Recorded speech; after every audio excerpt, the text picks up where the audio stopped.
Bien, bonjour à tous. D'abord, je me présente parce que vous voyez une nouvelle tête dans ce commentaire de la parole. Monseigneur Catenos, comme vous le savez, il va bientôt quitter le diocèse, mais ses commentaires, ils ont eu beaucoup de succès. Vous êtes nombreux à l'écouter chaque jour. Et ça a été... on m'a demandé de poursuivre pendant un petit temps, de faire ce commentaire de la parole, puis ce sera une autre personne. L'important, c'est que tous les jours vous puissiez vous nourrir, avoir un commentaire de la parole, une approche de la parole de Dieu, de la parole du jour. Moi, je m'appelle Julien Paul Sobas, je suis prêtre de ce diocèse depuis 2015, et je suis depuis 3 ans maintenant recteur du séminaire Redemptoris Mater d'Avignon. Je commenterai la parole certainement de façon différente de Monseigneur Catenos, qui d'abord a une connaissance de la parole importante, qui connaît le grec, qui a aussi une grande expérience que j'ai pas. Mais je vais vous dire un petit peu quelles sont mes sources, d'où me vient l'amour de la parole de Dieu. Pendant ma formation au séminaire, j'ai pu aller plusieurs fois en Terre Sainte, à plusieurs reprises, et même y vivre pendant 2 mois. Et depuis la première fois que je suis allé en Terre Sainte, ça a complètement changé ma façon de lire et d'entendre, d'écouter la parole de Dieu. Parce que le fait de mettre mes pas, d'aller sur les lieux où Jésus-Christ a vécu, de voir la pierre, la géographie, l'histoire, ça m'a permis de comprendre de façon beaucoup plus concrète ce que signifie l'incarnation, que Jésus-Christ a été vraiment homme, a foulé une terre, a vécu dans une histoire, dans une culture, dans une religion, etc., etc. Et ça, c'est la première source pour moi de l'approche de la parole, d'écouter dans la parole de Dieu une personne vivante, d'écouter Jésus-Christ. Pour ça, je veux remercier aussi, avant de commencer ces commentaires, je veux remercier Carmen Hernandez, qui est l'initiatrice du chemin néocatéchuménal et qui a toujours insisté pour que les prêtres, les séminaristes avant puissent aller en Terre Sainte et découvrir ce qu'on appelle le 5e évangile, c'est-à-dire la géographie et l'histoire du salut. Et je veux remercier aussi Francesco Voltaggio, qui est l'actuel recteur du séminaire de Redemptoris Mater en Galilée, qui a fait plusieurs livres dans lesquels, à travers la géographie, l'histoire, mais aussi à travers les sources juives des Écritures, toute la tradition orale qu'il a étudiée, il m'a permis aussi de pouvoir découvrir de façon nouvelle les Écritures, les Évangiles spécialement. Ça, c'est un petit peu pour me présenter, avant de commencer ces commentaires de la parole. Je voulais dire aussi, faire une remarque avant de commencer le commentaire de l'évangile du jour, c'est que nous sommes aujourd'hui jeudi dans un temps liturgique qui est assez particulier parce que nous venons de célébrer l'Épiphanie, dimanche dernier c'était l'Épiphanie, qu'en Occident, on fête, le jour de l'Épiphanie, on fête principalement la venue des mages à la crèche, la venue des mages qui viennent adorer Jésus-Christ, qui sont l'image de tous les païens appelés à découvrir le Christ. Mais la fête de l'Épiphanie est beaucoup plus large dans toute la tradition de l'Église. Elle contient aussi, au-delà de la visite des mages, elle contient le baptême de Jésus-Christ et aussi le premier miracle, le premier signe aux noces de Cana. Et le sens général, disons, de l'Épiphanie, c'est celui de la manifestation de Dieu dans son œuvre de rédemption, dans l'histoire du salut. Manifestation aux païens, manifestation dans le baptême et manifestation dans le signe de Cana. Ces 3 aspects, on pourrait les développer, mais ce n'est pas le lieu. Et toutes les paroles que nous allons entendre et commenter depuis déjà lundi, mais jusqu'au baptême, toutes ces paroles, elles ont été choisies en fonction de ce sens de la manifestation de Dieu, de l'épiphanie. C'est important d'avoir ça en arrière-fond avant d'écouter la parole du jour, parce que ça conditionne son écoute. Aussi le fait que l'épiphanie, cette manifestation de Dieu, a été pendant longtemps confondue avec Noël. Le Noël et l'épiphanie, c'était une seule grande fête. La fête de la venue, la fête de la visite de Jésus-Christ qui est venu chez nous. Voilà. Sans plus attendre, je vais proclamer la parole du jour et ensuite je la commenterai. Je suis conscient que dans un commentaire de la parole, généralement, on laisse beaucoup plus de choses de côté que ce qu'on dit, mais dans la limite de ce format sur Internet, j'essaierai de souligner quelques points qui me semblent importants et qui, j'espère, vous aideront à rentrer dans la parole, à ce qu'elle puisse se faire chair dans votre vie. Je proclame cette parole d'aujourd'hui. C'est de l'évangile de Jésus-Christ selon saint Luc. Jésus revient alors en Galilée avec la puissance de l'Esprit, et sa renommée se répandit à travers toute la région. Il enseignait dans leur synagogue, et tous célébraient ses louanges. Il vint à Nazareth, où il avait été élevé, entra, selon sa coutume, le jour du sabbat dans la synagogue, et se leva pour faire la lecture. On lui présenta le livre du prophète Isaïe, et déroulant le livre, il trouva le passage où il est écrit « L'Esprit du Seigneur est sur moi, parce qu'il m'a consacré par l'onction.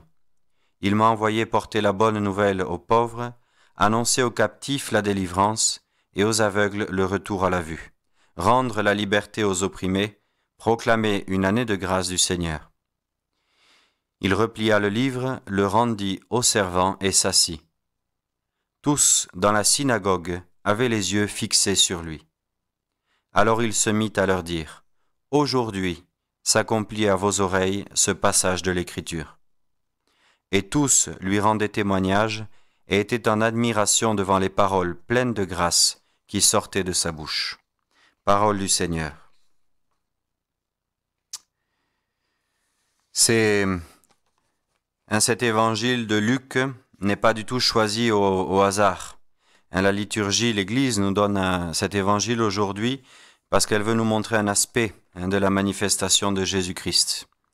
Le premier verset, Jésus vint à Nazareth où il avait été élevé. Je passe sur toute l'introduction que fait saint Luc qui est très importante. L'introduction de saint Luc, il dit « Jésus revient alors en Galilée avec la puissance de l'Esprit. Sa renommée se répandit à travers toute la région. Il enseignait dans leur synagogue et tous célébraient ses louanges. » C'est une phrase typique de Luc, c'est une phrase introductive que Luc insère, disons, au début du ministère, de la mission de Jésus-Christ en Galilée. Jésus-Christ en Galilée va annoncer l'évangile, de village en village. Pourquoi Jésus-Christ commence sa mission en Galilée ? Et il aurait pu commencer en Judée, il aurait pu commencer à Jérusalem, il aurait pu commencer aussi au désert, à la suite de Jean le Baptiste, en reprenant les disciples de Jean le Baptiste qui voulaient le suivre. Pourquoi ? Qu'est-ce qui fait que Jésus-Christ retourne en Galilée ? La Galilée, à cette époque, c'est une zone qui est mélangée, disons avec des populations qui sont hétéroclites. C'est une zone où il y a des villes juives, des villes aussi grecques, romaines, une zone qui est mélangée, mais dont les populations sont mélangées depuis très longtemps, puisque ça date du 8e siècle avant Jésus-Christ. Au 8e siècle avant Jésus-Christ, les Assyriens envahissent la Palestine et vont mêler des populations assyriennes à la population juive. C'est pour ça qu'Isaïe, dans son livre, dans ses oracles, au 8e siècle avant Jésus-Christ, il dit « Car ce n'est pas la nuit pour le pays qui est dans la détresse, comme le passé a humilié le pays de Zabulon et le pays de Nephtali, qui est la Galilée, l'avenir glorifiera le chemin de la mer, au-delà du Jourdain, le district des nations. Le peuple qui marchait dans les ténèbres a vu une grande lumière. Sur les habitants du sombre pays, une lumière a resplendi. » Il faut bien comprendre le contexte de cette prophétie. La Galilée vient d'être envahie par les Assyriens. Les populations assyriennes ont remplacé la population juive. Et Isaïe dit que cette contrée, la Galilée, vit maintenant dans la ténèbre, mais prophétise qu'elle retrouvera la lumière. Et c'est ce qui se passe quand Jésus-Christ arrive en Galilée. La Galilée, Jésus-Christ choisit d'y commencer sa mission aussi parce que c'est une zone de confluence, pleine de... C'était aussi la route la route du commerce international, la Via Maris, qui passait par le bord du lac de Tibériade et qui allait jusqu'à Césarée Maritime. Jésus-Christ commence sa mission dans une zone périphérique. Et il choisit d'aller vers les lointains, de commencer dans un endroit où il trouvera aussi bien des païens que des pharisiens, où il trouvera mais une population nombreuse. Il ne fait pas les choses au hasard. Il va dans un endroit où il aura beaucoup d'auditeurs. Ça, c'est l'introduction de l'évangile du jour. Et puis de suite, Luc fait une transition et nous explique que Jésus se retourne à Nazareth, la ville où il a été élevé. C'est par cette petite phrase, la ville où il a été élevé, Luc souligne 30 ans de la vie cachée de Jésus-Christ à Nazareth. 30 ans pendant lesquels on ne sait pas vraiment ce que Jésus-Christ a fait. Ce qu'on sait, c'est qu'il a été élevé par Joseph, par Marie. Il a été élevé dans la foi d'Israël. Il a appris, comme tout juif de l'époque, il a appris à connaître les Écritures. Il a appris à prier dans sa famille. Et puis ensuite, il a été éduqué dans la foi à la synagogue, dans une assemblée, dans une communauté à travers les prières d'Israël. Il a été éduqué et il s'est laissé éduquer. Il a voulu nous montrer qu'avant de partir en mission, il faut apprendre à être disciple, apprendre à se mettre à l'écoute de la parole de Dieu, apprendre à prier. C'est ce que Jésus-Christ a fait. Et il retourne à Nazareth. Nazareth, c'est un tout petit village de 100 habitants. Tout le monde se connaît. Et disons, ce que nous décrit Luc dans cet évangile, c'est une cérémonie, une célébration typique de la synagogue, d'un jour de sabbat à la synagogue. Si vous voulez connaître un peu plus ces 30 années de vie cachée de Jésus-Christ à Nazareth, il y a 2 livres fantastiques d'un écrivain qui s'appelle Robert Aron. Le premier, c'est Les années obscures de Jésus, et le deuxième, c'est Ainsi priait Jésus enfant. Le lieu de la synagogue, c'est pas du tout un lieu anodin. La synagogue, ses origines, on les fait traditionnellement remonter au temps de l'exil à Babylone. Le temps de l'exil à Babylone est important pour le peuple d'Israël parce qu'il n'a plus de temple, il n'a plus de prêtres, il n'a plus de prophètes. Et il découvre que Dieu se fait présent dans une assemblée, à travers la proclamation de la parole, à travers l'écoute de la parole. Et le mot synagogue ne signifie rien d'autre. Le sens du mot synagogue, c'est assemblée, assemblée liturgique, réunie autour de la parole de Dieu. Saint Luc, quand il parle de la synagogue, il a en tête aussi l'assemblée chrétienne, les premières communautés que Saint Paul, vous le savez, quand il évangélisait, il allait dans une ville. Le premier lieu où il allait prêcher, c'était dans la synagogue, justement. Et les premières communautés judéo-chrétiennes se réunissaient très certainement dans les synagogues avant qu'ils en soient expulsés. Donc le lieu de la synagogue est particulier. C'est un lieu qui n'est pas neutre. La synagogue, on a eu aussi tendance, certains exégètes, certaines interprétations opposent la synagogue au temple, comme si la synagogue était le lieu de la parole, de la liberté de la parole, qui s'oppose à la rigidité du rite, qui était des rites que l'on faisait dans le temple. Mais la synagogue, au centre de la synagogue, il y a un voile qui cache les Écritures, qui sont dans une armoire, et qui fait référence au Saint des Saints qui est dans le temple de Jérusalem. Donc le centre de la synagogue, c'est le Saint des Saints de Jérusalem, c'est-à-dire le lieu dans lequel Dieu se fait présent, la Shekinah, le lieu de la présence de Dieu. Ainsi, donc la synagogue comme le temple sont centrés, disons l'assemblée qui célèbre, comme la structure qui l'enveloppe, sont centrés sur une seule chose, sur la présence de Dieu qui passe dans une assemblée à travers sa parole et à travers les signes. C'est dans cette liturgie que Jésus-Christ rentre, et au début de la liturgie, dans la synagogue, il y avait la proclamation du livre, d'abord des livres de la Torah, qui étaient lus normalement par 7 personnes différentes, et suite à la lecture de la Torah, on proclamait un psaume, puis on lisait un extrait des prophètes.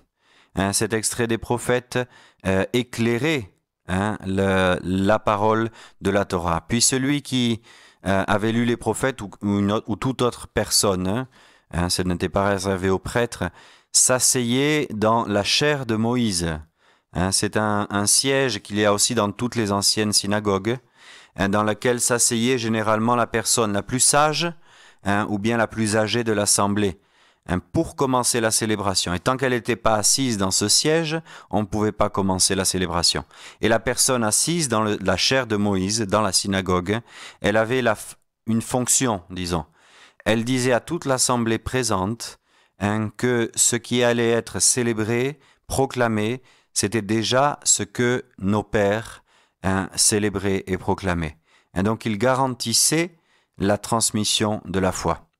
Jésus-Christ s'assied dans la chair de Moïse, et va à la lumière de la lecture du prophète Isaïe, il va montrer l'accomplissement de la Torah. Et qu'est-ce que dit Jésus-Christ?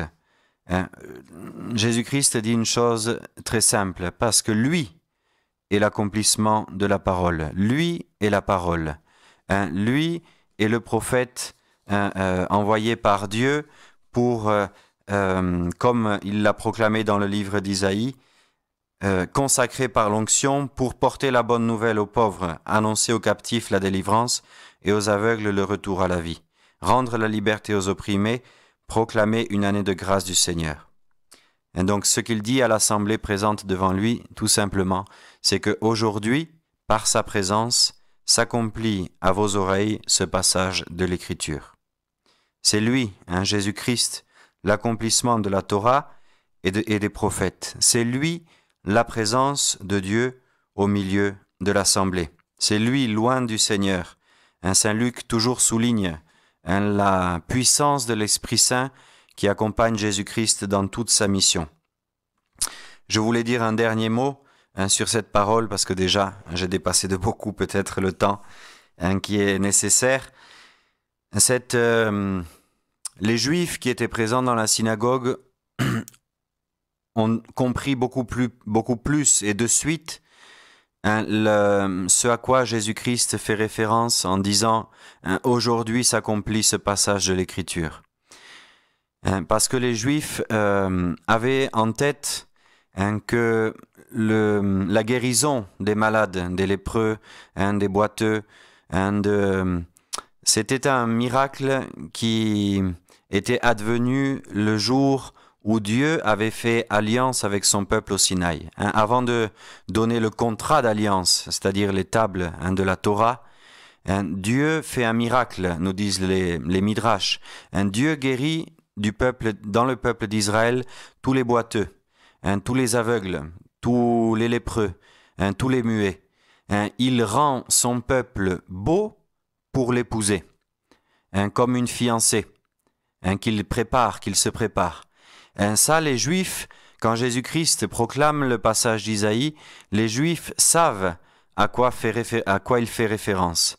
Et alors ils comprennent aussi, ceux qui sont en face de Jésus-Christ, qu'est venu ce temps de la nouvelle alliance, que Jésus-Christ est le Messie, l'époux qui vient épouser sa fiancée, ce nouveau peuple. Voilà, c'est le sens le plus profond de cette parole que nous écoutons aujourd'hui. Jésus-Christ se présente en accomplissant la parole du prophète, en accomplissant toute la Torah, se présente à l'Église, à son Église, à chacun de nous comme un époux.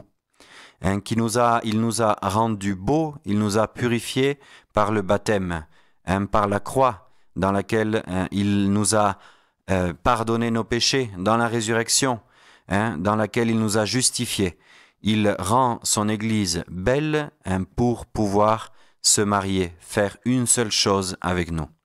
Voilà, je vous remercie de votre attention, vous souhaite une belle journée.